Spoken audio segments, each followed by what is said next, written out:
Ever thought about breaking up with your favorite credit cards? Well, this year I'm doing exactly that, which could mean saying goodbye to favorites like my Sapphire Preferred and Amex Platinum cards. After flying over 30,000 miles across 2 major Asia trips and adding 5 new cards last year, this year will be very different, meaning I have to reevaluate my credit card strategy on which cards I'm adding, changing, or considering canceling. Recapping last year, I first booked 2 business class tickets flying on EVA from Vancouver to Taiwan and Japan and back, and then later in the year, booked 3 business class flights on Singapore Airlines from Vancouver through LA to Singapore, then onwards to Korea and Japan, returning on ANA, where all of these flights were booked purely with points from Chase, American Express, and Capital One, transferring to Aeroplan to book Star Alliance partners, where I got about 4 to 5 cents per point on average. Honestly, those kind of trips were the most fulfilling because after so many years of learning about credit cards and earning tons of points,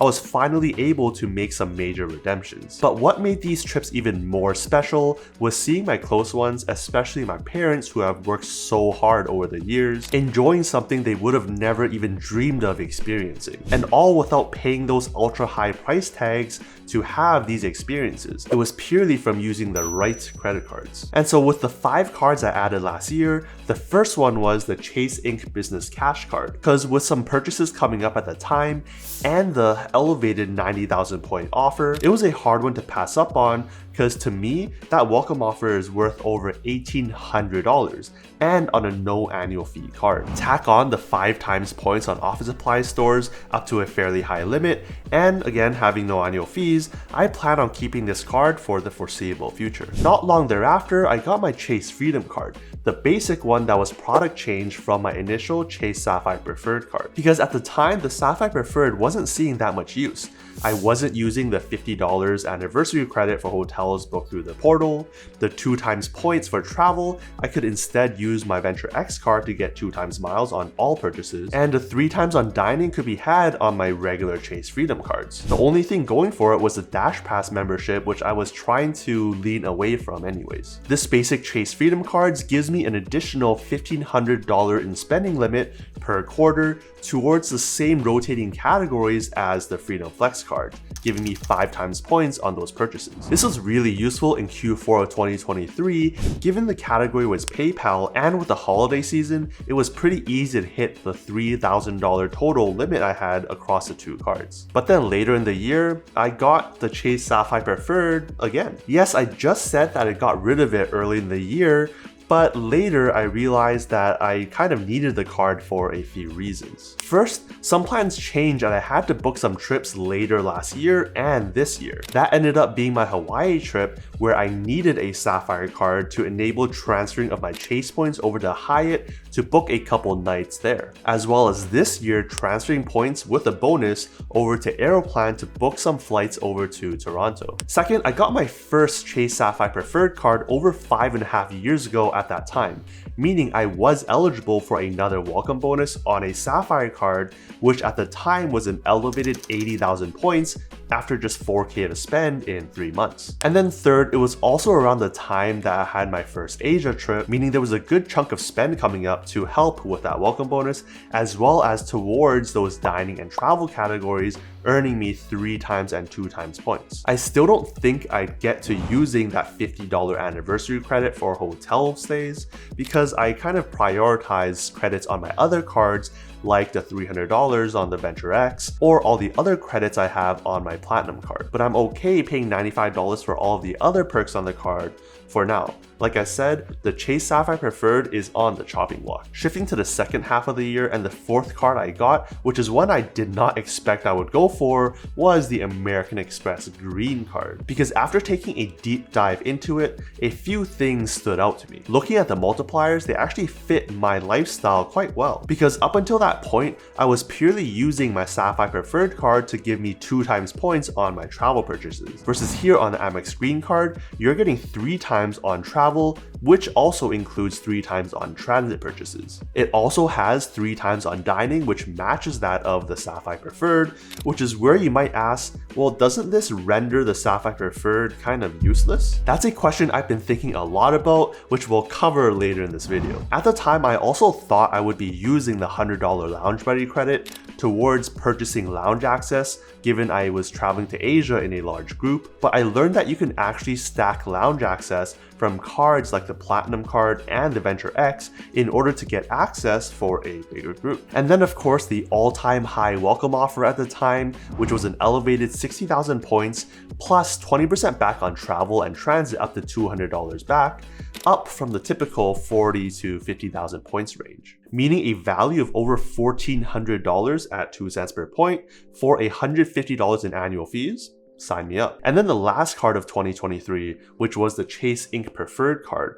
And the thing that triggered me to go for the card was the change to the welcome bonus, where instead of requiring $15,000 of spend over 3 months, it dropped to only $8,000 over 3 months for the same 100,000 points bonus. Given my spend at the time, 15K was a stretch, but 8K was perfect. Similar to the Sapphire Preferred, this card also lets you pool your Chase points together to transfer them out to transfer partners, as well as having the same $95 in annual fees. Where it beats out the Sapphire Preferred though is getting 3 times on travel purchases, among other categories up to $150,000 each anniversary year, all of which are important when considering which cards I plan to cancel this year. Now that we're in 2024, what's changing?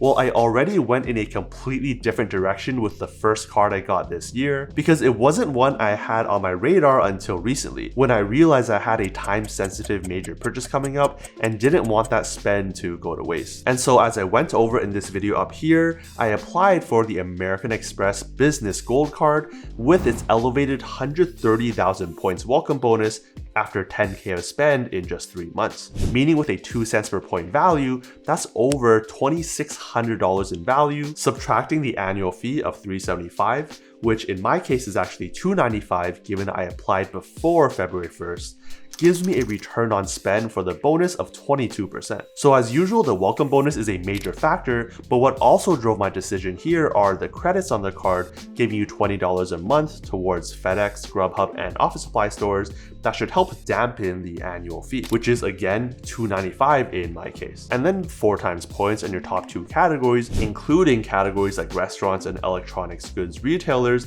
is a big plus, given not many cards have the electronics goods retailers category, and I don't have a card that gives me 4 times points on restaurant spend. So for the foreseeable future, I'm going to be focusing on this Amex Business Gold card. Then comes what I have in mind for the $695 Amex Platinum card I've had for over 5 years now. To be honest, with the number of cards I have increasing, I'm finding it harder and harder to ensure I'm getting maximum value for my whole card setup, which is why you'll see that my plan this year is much simpler and doesn't add in new high annual fees. As I have a card now, I'm finding it tougher to use that monthly $15 Uber cash credit, especially when I already have Dash Pass from my Sapphire Preferred card, and that Seattle recently added this $5 charge towards every single order, which has been deterring me from ordering that often. And then the digital entertainment credit is one I don't use that often, maybe this year to watch the Olympics on Peacock. That said, do I think that's enough for me to cancel the card?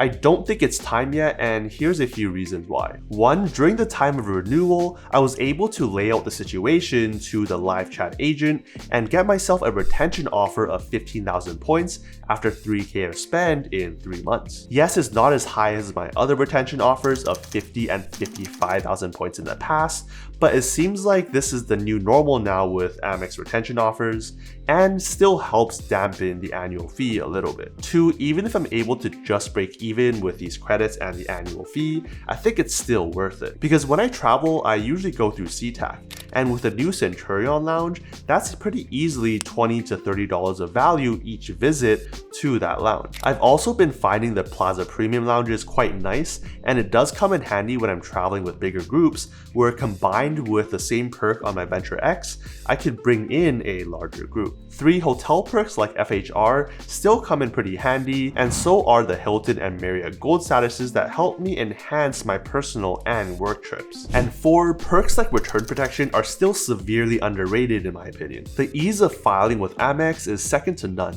and in most cases, they may not even ask you to send the item back. I just made a claim with Lululemon given the sizing wasn't correct and that because of the final sale, the retailer wouldn't take it back. All it took was filling out a few forms. They didn't even ask me for my receipt, maybe because the charger was already on my card, and gave me the credit just a few days later. Amex customer service is second to none. There is something to be said about the Amex Business Platinum taking over this card slot, but given the ultra high spending requirement, unless I have enough natural spend to justify that, and there's some all-time high offer, it's probably not a replacement card in the near future. That said, one decision I have to make this year that involves changing or canceling cards is how I'm dealing with my Chase Sapphire Preferred, my Ink Preferred, and my Amex Green card. To break it down, with my Chase Sapphire Preferred, my main use here are the 3 times points on dining, 2 times on travel,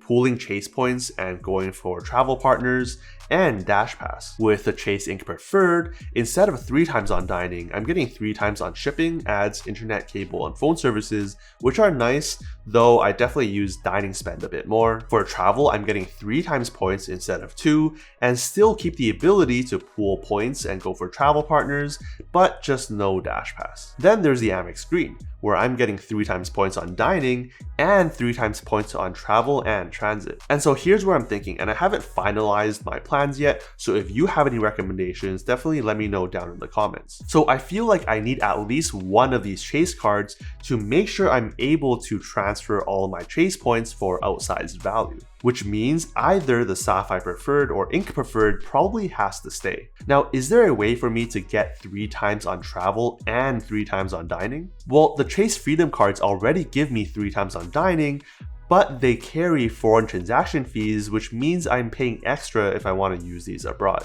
Instead, I think I might want to introduce a new card to the mix, the Capital One Saver One card, which works quite well because I already have the Venture X card, and you can transfer this cashback over to Venture Miles. And I think it works because this card gives me 3 times on dining in addition to groceries, a category I never had, another couple categories that could come in handy, 10% back on Uber purchases, and Uber One. This way, if I end up just keeping the Chase Ink Preferred and this Capital One Saver One card, I'll have both 3 times on dining, which works internationally given no foreign transaction fees on the Saver One, 3 times on travel, pooling points and using Chase transfer partners, more Venture Miles given I can transfer over there, and instead of Dash Pass, I'm getting Uber One, both of which are slated to end in November and December later this year, unless they decide to extend. This could also make it easier for me to use the Uber credit I have on the Amex Platinum card, now that I would have the Uber One. And so I'm getting pretty similar perks overall, but I'm saving $245 a year in annual fees